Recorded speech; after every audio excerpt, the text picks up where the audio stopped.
Հուսով հանգստացել եք և տրամադրված եք մեր վերջին օրվան։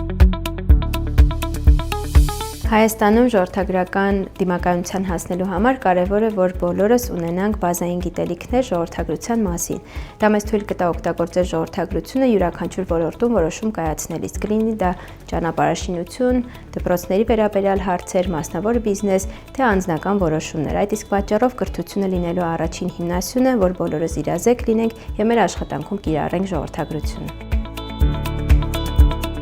Բացառ ժողովրդագրության ընդհանուր թեմայի վերաբերյալ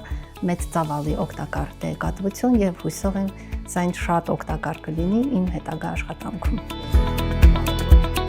Ժողովրդագրության հետ կապված հիմնական թեմաներն են ժուրնալիստիկայի եւ դրանք ճիշտ հասկանալը, տվյալների հետ ճիշտ աշխատելը, հասկանալը թե այդ տվյալները որտեղ են եւ որտեղից կարելի է դրանք վերցնել։ Այս բոլոր գիտելիքները շատ կարեւոր են լրագրության եւ լրագրողի համար, որովհետեւ դրանց լուսաբանումը ի վերջո կբերի, որ հասարակությունը ճիշտ հասկանա այդ խնդիրները, ճիշտ մեկնաբանի։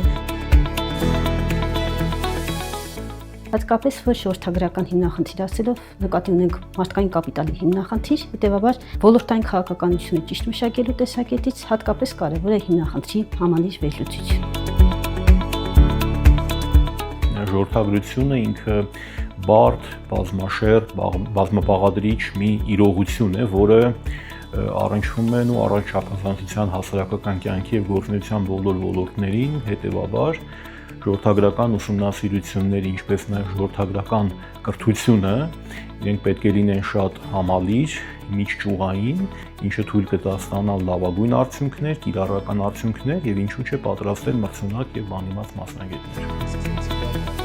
Որպեսզի կարողանա պետությունը նպաստել տնտեսական զարգացմանը, անհրաժեշտ է նաև որպեսզի պետական համակարգը եւս տվյալների հիման վրա փոփոխվի։